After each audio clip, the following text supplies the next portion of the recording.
दया का महत्व। किसी गांव में दो मित्र रहते थे। उनके नाम थे दयालु और कृपालु।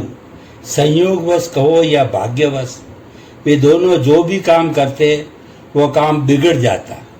उन्होंने नौकरी की तो वह छूट गई, मकान बनाने लगे तो दीवारें ढह गई, बच्चों को पढ़ने स्कूल भेजा तो बीमार पड़ गए। इस तरह वे जो भी काम करते उसमें उन्हें निराशा और असफलता ही हाथ लगती।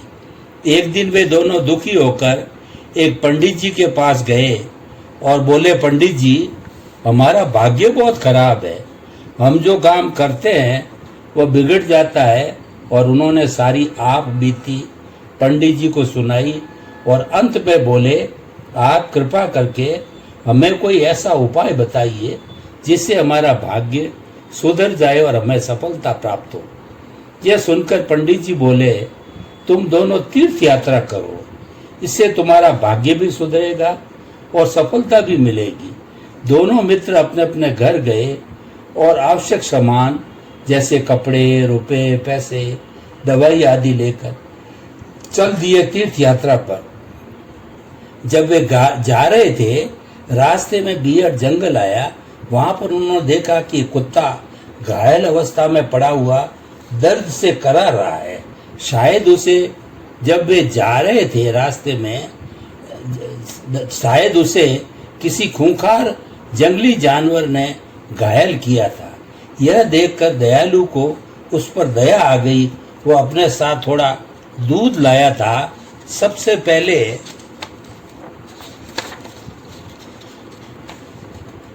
तो उसने वह दूध उसे पिला दिया। उसके पास कुछ मरहम आदि दवाइयां भी थी। वे उसने कुत्ते का घाव साफ करके उस पर लगा दी और पहनी हुई धोती का एक हिस्सा फाड़कर उसके घाव पर पट्टी भी बांध दी। अब वह कुत्ता बड़ी राहत महसूस कर रहा था। कृपालु खड़ा खड़ा सब मांजरा देख रहा था और अंत में दयालु से बोला, देख भाई दयालु, अब तू मुझे स्पर्श मत करना, क्योंकि अभी अभी तूने जिस प्राणी का उपचार किया है न यह बहुत ही अपवित्र होता है। इसे हाथ लगाने से तुम भी अपवित्र हो गया है। और हाँ, एक बात और सुन ले, अब मेरी तीर्थ यात्रा भी सफल नहीं होगी।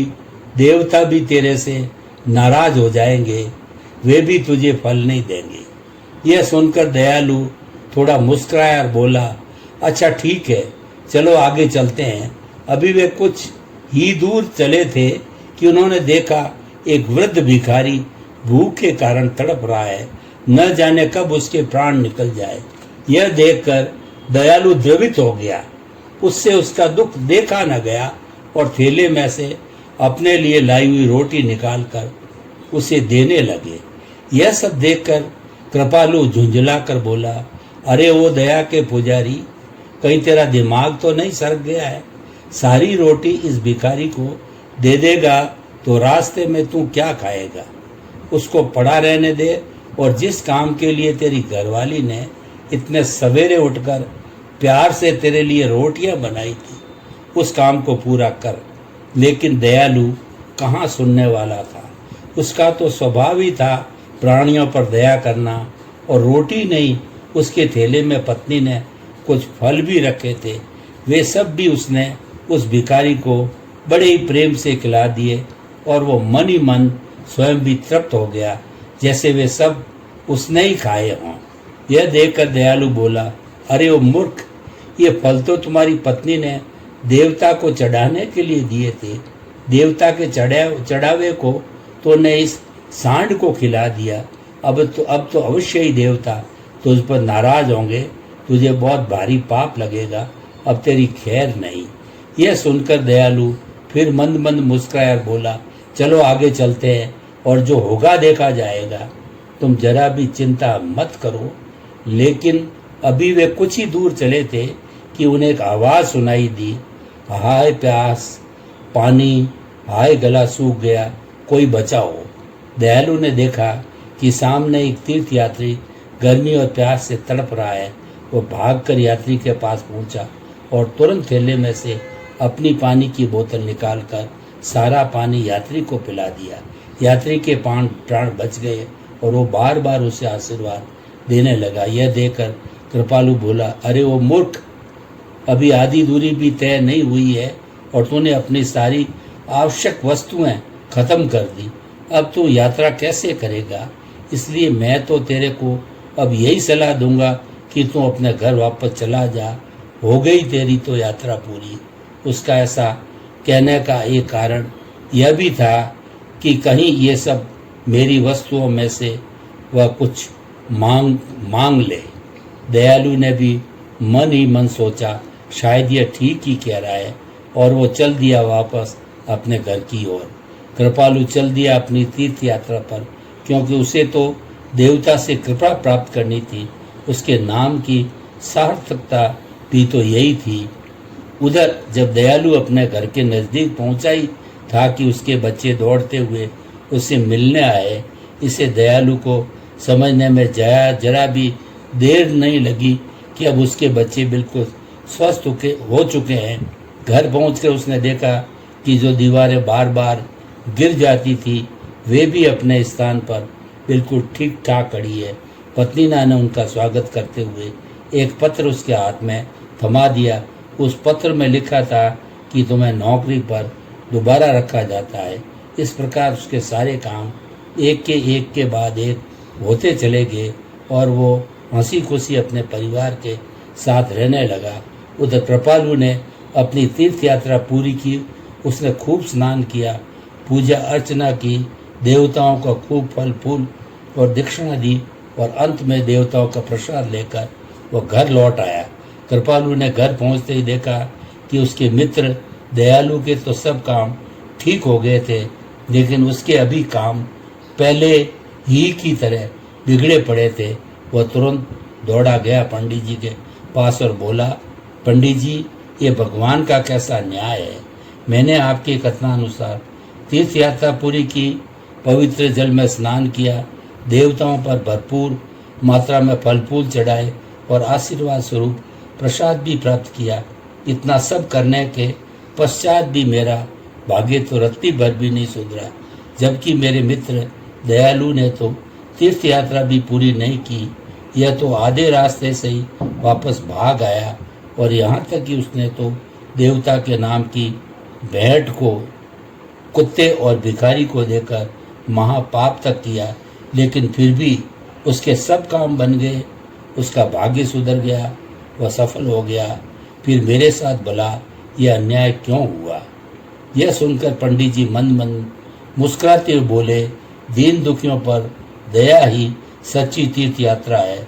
वृद्ध, बच्चे, पशु पक्षी आदि ही सच्चे देवता होते हैं। दयालु ने उन पर दया की, इसलिए उसे तीर्थ यात्रा का पूरा फल मिल गया। तुमने जीते जागते देवताओं को छोड़कर निर्जीव मूर्तियों की पूजा अर्चना की है, और वो भी स्वार्थवश, जबकि दयालु ने यह सब जो भी किया निस्वार्थ भाव और दयावश किया है। इसलिए तुम्हारा भाग्य नहीं सुधरा और तुम सफल नहीं हुए। इसमें दूसरे किसी का कोई दोष नहीं है, दोष तुम्हारा ही है। यह सुनकर कृपालु बोला, पंडित जी, तो क्या तीर्थ यात्रा करना बेकार है? पंडित जी बोले, नहीं भाई, ऐसा बिल्कुल नहीं है। तीर्थ यात्रा को तो हमारे धर्मशास्त्रों में बड़ा महत्व बतलाया गया है, लेकिन तुमने तीर्थ यात्रा का मतलब गलत समझा है। असल में हम लोगों में अंधविश्वास एवं गलत धारणा है कि हरिद्वार आदि की पैदल यात्रा करने से, कावड़ का जल लाकर शिव भगवान पर चढ़ने से, गंगा में स्नान करने से और भी इस प्रकार के अनेक क्रियाकलाप करने से ही हमें पुण्य की प्राप्ति हो जाएगी और हमारे पाप कर्म धुल जाएंगे। जबकि तीर्थ का असली अर्थ तो है अच्छे और भलाई के काम करना। अगर कोई व्यक्ति भले ही तीर्थ के जल में स्नान न करे, अपितु अच्छे एवं भलाई के काम करे, तो उसको तीर्थ यात्रा का पुण्य अवश्य मिलेगा। इसके विपरीत यदि कोई सालों साल तीर्थ के जल में नहाता रहे लेकिन भलाई का काम न करे, तो उसकी तीर्थ यात्रा बिल्कुल बेकार है और इच्छित वस्तुओं की प्राप्ति एवं किसी भी कार्य में सफलता हमें पुण्य से ही प्राप्त होती है। इसलिए कहा भी जाता है कि प्रातः काल में शीघ्र गमन किस लिए करते हो? यदि तुम धन कमाने के लिए जाते हो और वह धन सुख के लिए है अर्थात इष्ट की प्राप्ति के लिए, तो धन कमाना तुम्हारे लिए सार्थक है। और यदि ऐसे ही धन से इष्ट की प्राप्ति होती है तो शीघ्रता से पुण्य कार्य करो। ऐसे पुण्य से ही प्रयोजन की सिद्धि होती है, क्योंकि पुण्य के बिना इच्छित वस्तुएं प्राप्त नहीं होती है। धर्म, अर्थ, काम और मोक्ष ये वास्तव में स्पष्ट जीव के हित के लिए संसार में प्रसिद्ध है। इस स्वर्ग और मोक्ष के कारणभूत धर्म से इंद्रिय सुख की प्राप्ति का कारणभूत धन प्राप्त होता है। धन से इच्छित वस्तुओं की प्राप्ति होती है। ऐसा समझ कर हे जीव, तू पुण्य को अर्जित कर। भिन्न भिन्न प्रकार के सुखों को देने वाला पुण्य के बिना भली भांति चाहे गए पदार्थ प्राप्त नहीं होते।